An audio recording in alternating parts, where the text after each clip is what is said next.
Hi Libra! Kamusta? Welcome back to Pinay Angel Tarot. This is your February kapalaran para sa mga Libra. General love reading, kaya maaari mag-resonate o hindi. Pero pag nag-resonate, comment nyo para alam ko. Kamusta kayo guys? Comment present part lang kung nanonood kayo. Tingnan natin ang energies connected sa'yo sa love life mo.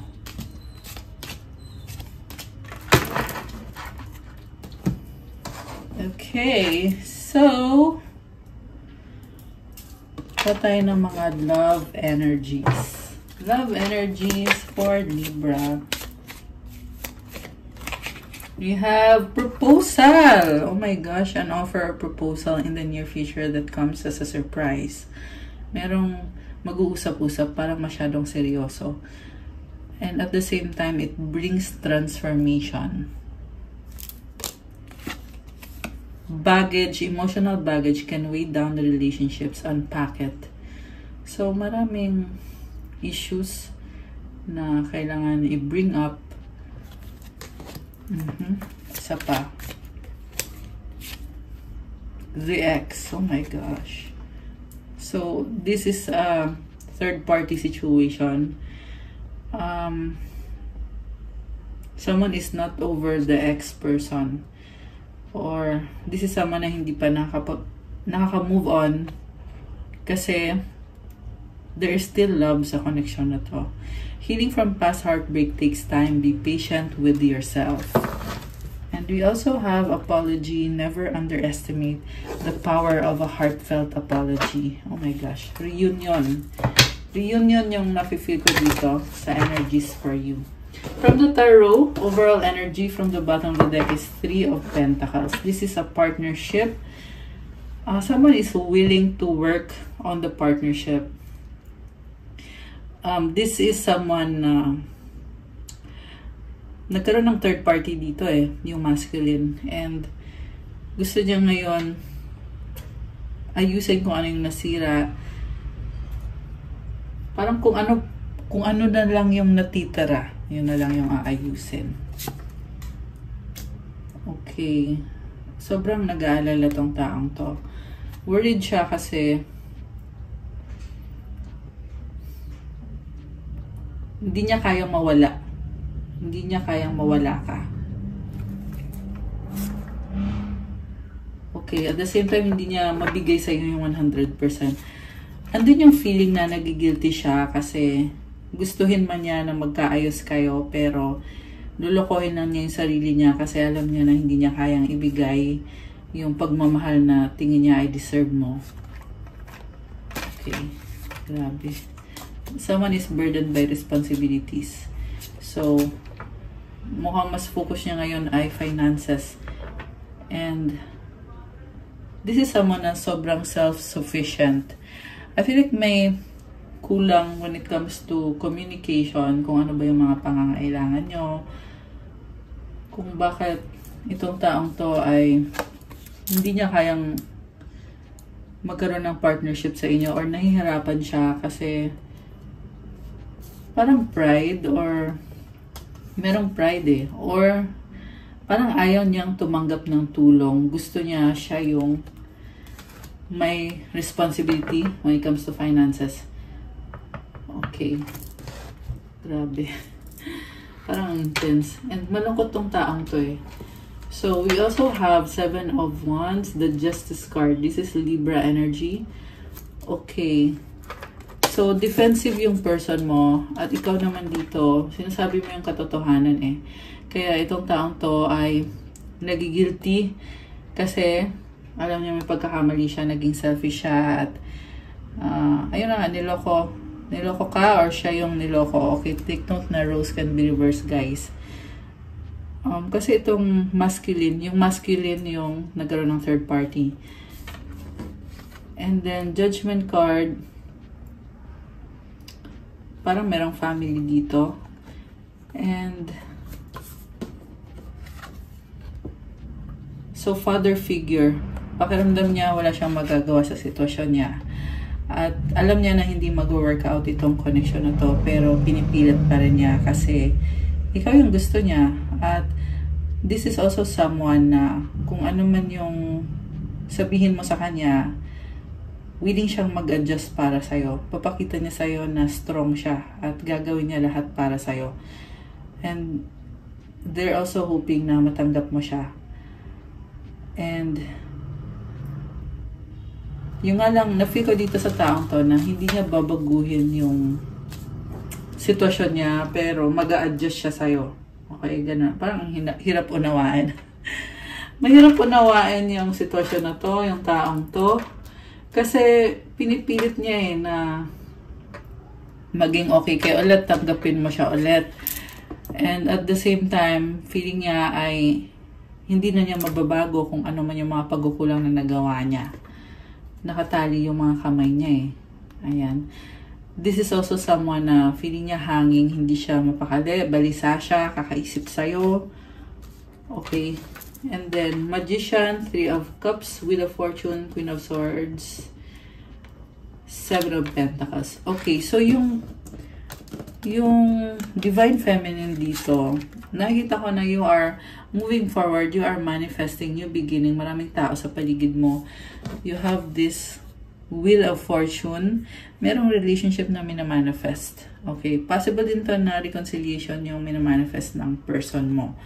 Okay, samantala ikaw naman ay natuto ka na, you're setting up boundaries, at ayaw mo nang magkamali ulit. Magiging masyadong tanga ka na pag pinagpilitan mo pa na alam mo naman na hindi na nag-workout to. Pero, ang na-feel ko dito, grabe. Kasi yung babae dito nag-move on na marami ng ibang kadil. Meron ng bagong person. Ibig sabihin, ito tingnan mo, nalaglag yung isang person dito. Pinalitan mo na. Okay, ito ka na. You have learned your lesson and ginagamit mo na yung utak mo. Kasi, ayun na nga, nakita mo kasi yung totoong kulay nitong taong to And then you are also focusing on your finances stability. You are building a solid foundation para sa sarili mo. So, ayun, nakita ko yung energy mo na parang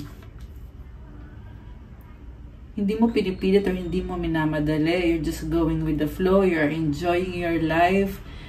And focus ka lang talaga sa sarili mo. Okay? Ayan. So, samantala, yung lalaki naman dito is gusto niyang parang hindi ka rin naman niya pinipilit na magkaayos kayo or what. Pero gusto niya yon. So, I feel like siya yung maghihintay dito kung kailan mo siya papapasukin ulit sa buhay mo. Kasi nag-a-adjust siya sa'yo. Willing siya na gawin kung anong gusto mo na gawin niya. Yung nga lang, like I said, merong sort of may mali talaga dito. Dito yung 5 of Swords. Parang may mga bagay na hindi siya willing na baguhin. Okay? Mga connected dito sa family na energy. So, posible kasi kasal sa iba yung taong kadil mo. So, ibig sabihin kung kasal na sa iba, hindi naman na kailangan na ipilit pa na mag-workout kayo, 'di ba? So, on the other hand, kung hindi naman siya kasal doon sa iba, pero burden siya ng responsibility at stuck kasi siya doon So, ganun din, 'di ba? Kung naka-stuck siya doon at ang hirap ng sitwasyon niya. Okay, tingnan natin. Kasi nakita ko, ilalaban pa rin niya yung connection niyo kahit nakastuck siya sa ibang connection. Okay.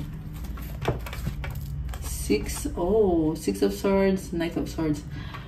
Alam mo, nakita ko dito, bigla na lang tong babalik sa buhay mo. Hindi para pilitin ka, but to just reconnect with you at magdadala ng peace, magdadala siya ng harmony sa connection ninyo. Parang biglaan kasi dito yung Knight of Swords. So, magugulat ka and at the same time, like I said, hindi ka naman niya guguluhin. Okay. this is someone na very harmonious. Ayan, possible kasi na parehong Libra yung magka-deal, or yung ka-deal mong tao ay may Libra sa chart niya. Okay, the Death card.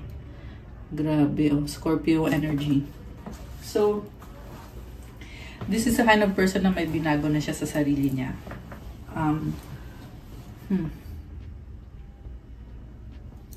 Tingnan natin. Emperor, wow. So, this is a big change. This is the divine masculine energy, and nagkaroon ng transformation dito. Unti-unti niyang inaayos yung sarili niya eh. So,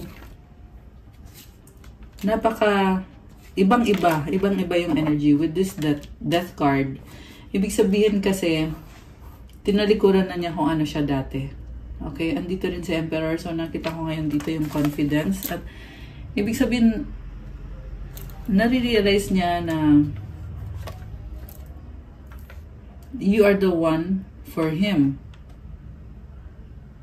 Okay, or he is the one for you. Yeah, yun. Okay, tingnan pa natin, guys. Na-realize niya eh, na, and also, lumalakas yung confidence itong taong to. Although, merong pagbabago sa kanya. Okay, na-feel ko na ipipilit niya. Or, well, not necessarily na ipipilit talaga, but gagawin niya yung lahat. Okay, yan yung nakikita ko dito sa energy niya. And then, gustong bumawi sa'yo, the Hermit. Okay, parang feeling niya, magustuhan mo kaya kung ano yung kaya niyang ibigay sa'yo. Kasi, Hermit siya dito eh. So, feeling niya mahirap siya or hindi magka-level yung financial capabilities niyong dalawa. So, struggle siya doon. Or baka meron lang siyang financial problems na inaayos ngayon. Knight of Cups with the Temperance. Oh, this is someone who's really in love at connected siya sa emosyon niya. Hoping siya na sana daw bigyan mo naman siya ng pansin. Oh my gosh. The Lovers. Grabe, oh. So, sinustok ka ng person na to eh. Ayun, nakatingin sa malayo. Gusto niya mag-reach out sa'yo, pero may mga obstacle siya. May inaayos siya sa buhay niya, sa sarili niya. At, meron ako nakita dito, umiinom or naglalasing. Vulnerable. Parang hindi niya masabi yung nararamdaman niya, kaya dinadaan niya sa, siguro nag-iisip-isip, umiinom, and then the Lovers, very pure love, soulmate connection or twin flame. So, gusto niya ma-overcome. Okay, alam mo, nakikita ko, may manifest ka nitong taong to, at aayusin niya yung problem niyo. Ngayon nakikita ko very optimistic na energy. Baka may kanditang fire sign, Aries, Sagittarius, or someone na may ganun sa chart. Malakas din ang energy ng Taurus. So, itong Taurus person na to, or this can be any sign, pero itong person na to ay mag-offer siya ng solusyon sa problems nyo. Okay, this is also someone na maraming ka-deal. So, sabi ko nga kanina, may lumabas ito energy ng family, merong bata, merong possible na past person na may anak sila at may mga responsibilidad. So, this is someone na yun yung focus niya. Okay? Pero, ngayon, nakikita ko naman na gusto niyang ibigay sa'yo yung focus niya. Alright. So, yeah, it's only a matter of kung tatanggapin mo ba yung ganyang klase ng sitwasyon o hindi. So, Ace of Rods sa bottom of the deck. 9 of Pentacles. Wow. Hardworking. 2 of Cups. Oh. Grabe. Alam mo, nakita ko dito, you are single and free. May bagong person ka na dito, oh. So much attraction. Nag-iba ka na ng landas, pero you are doing it secretly. So, hindi mo na kailangan sabihin or ipaalam, pero tumalikod ka dito. Meron nag-explore. Yung person mo nag-observe lang. Okay. Grabe, pagsiselos. Sobrang emosyonal. Alam mo, nakikita ko dito, kung kailan Kung kailan natatanggap mo na hindi nag-workout tong connection na to at nakahanap ka na rin ng bago or meron ka ng bagong ka-date, itong person na to ay nagiging emosyonal, umiiyak, namimiss niya yung pagmamahal mo sa kanya. Para ngayon, ang nafi ko dito bumaliktad eh. Kasi, ikaw yung nagbigay sa kanya ng pagmamahal na yon. With this Queen of Cups, minahal mo siya ng totoo pero sinayang niya. Ayan, ikaw yung luwaan sa past ninyo. Okay, pero ngayon bumabaliktad. Kasi, ikaw yung luwaan habang siya ay nag-explore ng mga options niya. Diba? Yun yung nasa past, diba? Ngayon bumaliktad eh. Ikaw ngayon nag-explore, samantala itong taong to ay namimiss niya yung pagmamahal mo, the way ka mag-care sa kanya. Ayan. So, again guys, ulitin ko lang, pwedeng baliktad to ha. Okay. So, the Fool is here, the bottom of the deck. Taking the leap of faith, taking a risk, merong travel.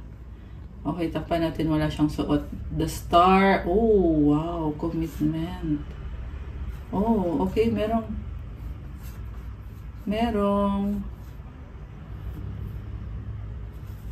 magta-travel or maglilipat ng bahay.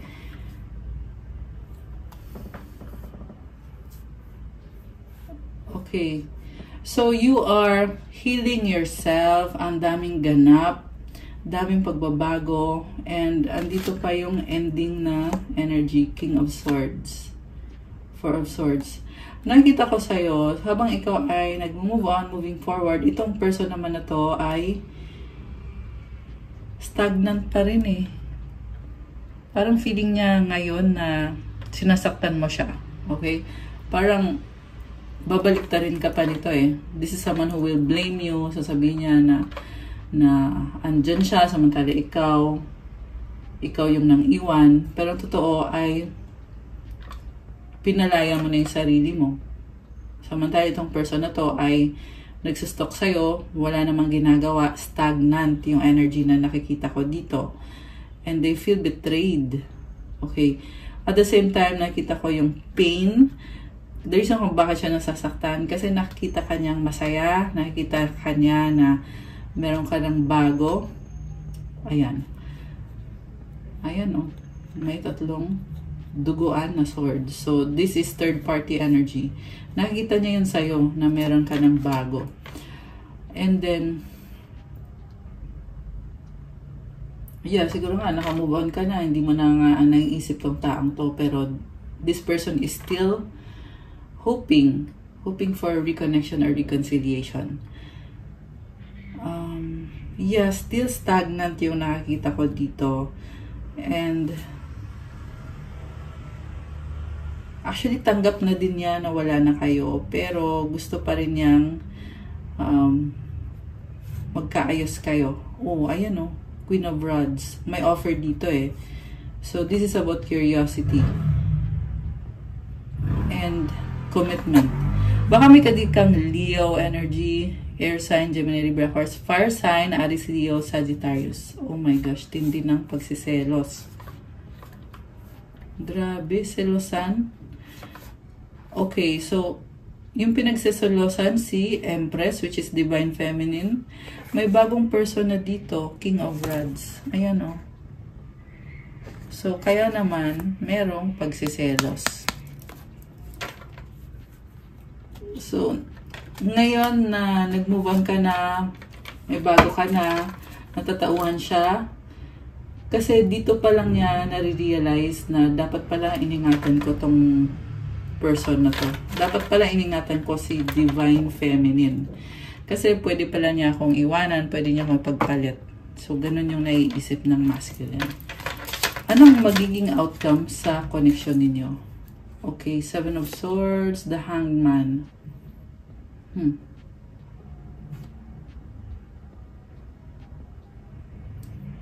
Ano kaya to? Parang merong tinatago eh. Oh, okay. Tinatago niya yung nararamdaman niya.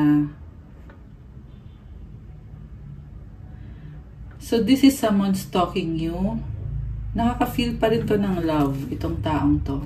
Ayan oh, King of Cups. Niisip niya yung mga nangyari. Gusto niyang balikan. The Hanged Man with the Five of Wands. So, merong nangyaring pag-aaway dito. Okay, meron siyang ka-deal na toxic person.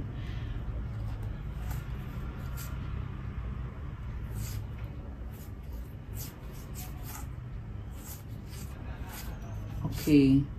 Against talking yung nakikita ko dito. Tsaka, merong toxic sa paligid yung person mo. Okay. Kuha tayo ng one last card. Anong outcome sa inyo ng person mo? Oh my gosh. Merong pag-uusap. Yan yung outcome. And merong bahay. So, maaari to pupunta yung person mo, pupunta sa bahay mo, mag-uusap kayo. Okay? Yan yung final outcome. Anong mga gustong sabihin itong taong to? Tingnan natin. Tanggalin ko muna to, guys.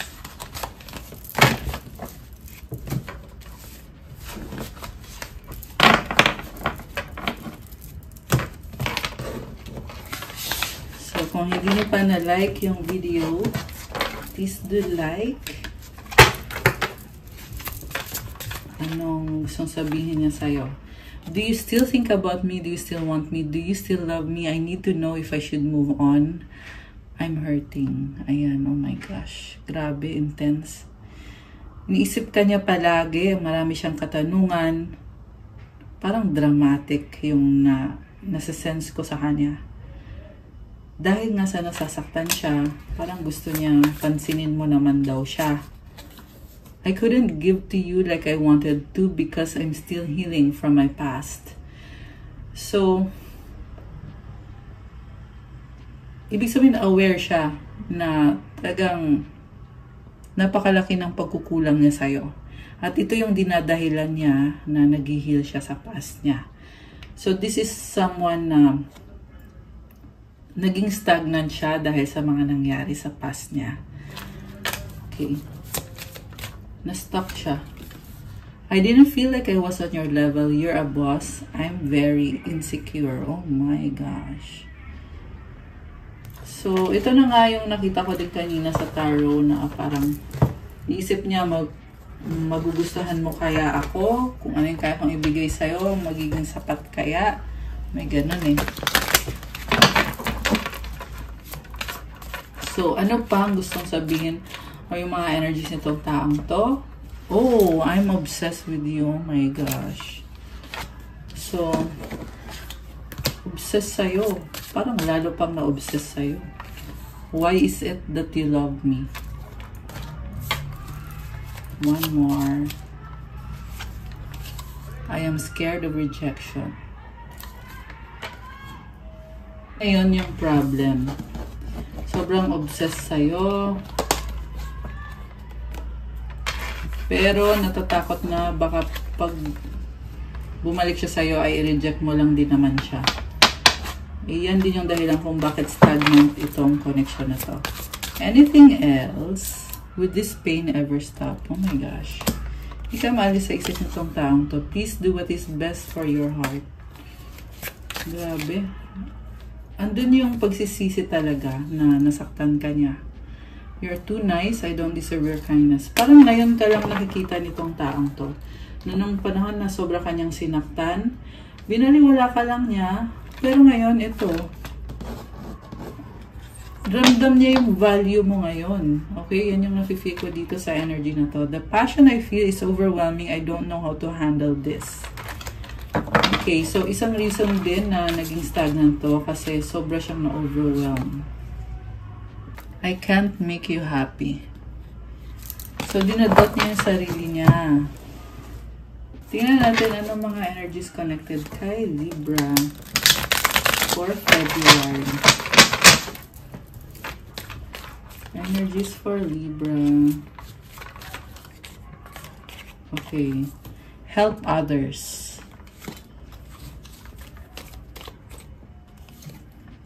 (23-23). Okay. Angel numbers. Divine light. Wow. Uy, tumalon. Nakita niyo yan? peace that transcends all understanding. Pero alam mo, naka-reverse eh. So, baka ito yung struggle mo. Okay, kanina merong lumabas na energy na something hanging. So, I feel like yan yun. Okay. Lumalabas din dito na kapag tumutulong ka sa ibang tao, gumagaan yung pakiramdam mo. Yeah, pero parang unhealthy eh. Meron ako na feel dito na niloloko ka or ginagamit ka. Meant to be. Okay. Yung angel numbers 2323 ay meant to be. 717. Okay. Dito sa numbers na to, nakita ko yung struggle mo.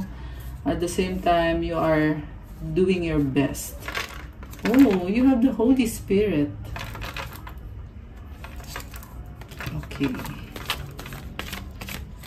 So, good vibes. Okay. Ano pa? Energies connected kay Libra. Ayan, wag lang magpapaloko. Okay? Marami sa inyo ay masyadong matulungin.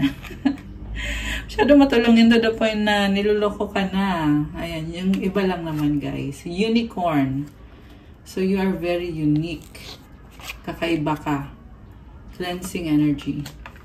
So, since kakaiba ka, huwag mo compare yung sarili mo sa ibang tao. So, andito yung deep breathing nga pala.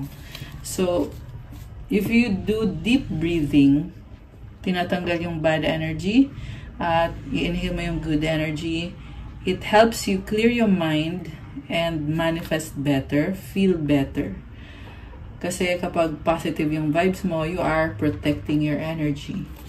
So, we also have goddess energy. I love this. O, diba? May pa-goddess energy. Oh, wow! 888! Connected to sa abundance, sa finances. So, comment claim 888, abundance. I-claim nyo to, guys. Tsaka yung goddess energy, ayan, i-claim nyo din to. It means na you are attracting many good things into your life. You have the power of a goddess. Okay. Oh, 4444. Parang equivalent din to sa 1111 actually. Okay, anything else? Ito, gustong lumabas nito. Trust in the Lord with all your heart and lean not on your own understanding. Proverbs 3:5-6. Oh, merong angels din, no? Sumilip. In all your ways, submit to Him and He will make your path straight. So, kahit ano man yung sitwasyon mo ngayon, magtiwala ka ng buong puso mo kay God. Kahit hindi mo maunawaan kung ano yung mga nangyayari sa'yo. Basta, focus ka lang kay God. Gawin mo kung ano yung calling sa'yo na gawin mo. Para gawin mo. Ayun. Okay. Ayan. Angel numbers for Libra. Okay. Oh, dalawa. We have 1414 possibilities and 333 potential. So, building strong foundations creates stability and welcomes in possibilities. All possibilities exist and are amplified when gratitude is felt for the foundations that are in place. Wow! So, you are creating solid foundations. Maraming posibilidad. Palagi daw magpasalamat kasi if you are grateful, mas lalong tumatatag yung foundation mo. Affirmation, I am grateful for all that is and all that will be. I trust in the possibilities of what I desire or something greater. I love that. So comment, I am grateful for all the possibilities. Comment, claim possibilities. Ayan, comment nyo dyan to claim. And the other one, 333 potential, your chance to reach your highest potential is here. Oh my gosh! Perseverance has gotten you to where you are. You have been through so much and this guidance is here to show you that you are exactly where you need to be. Oh my gosh, huwag ka daw sumuko kasi yung perseverance mo ay yan din ang dahilan kung bakit naabot mo, kung ano yung naabot mo sa buhay ngayon. Pagpatuloy mo lang kasi malaki daw ang chance na maabot mo yung pinaka-highest potential mo. So, yeah, kung kaya mong bilisan, bakit naman hindi, 'di ba? And marami ka nang pinagdaanan sa buhay mo. At sinasabi dito na nasa tamang landas ka. You are exactly where you need to be. Grabe. Affirmation, my potential is infinite. I use my strength as my ally to pursue my highest good. Grabe. Infinite yung potential mo. Tsaka, strong ka, may strength ka dito. I-claim mo tong energy ng strength. Comment, claim strength. And comment, claim potential. Tsaka i-comment mo tong 333. Angel numbers to claim. I love this.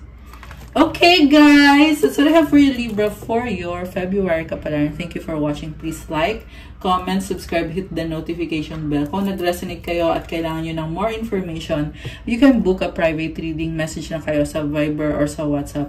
Nasa description box yung contact details ko. Also, check out my Instagram if you want to start your crystals journey. May mga bracelets, crystal bracelets that will help you na para gumanda yung aura mo, to help you with your manifestation, at iba-iba yung benefits meron to attract love, money, wealth, prosperity, abundance, focus, mental clarity,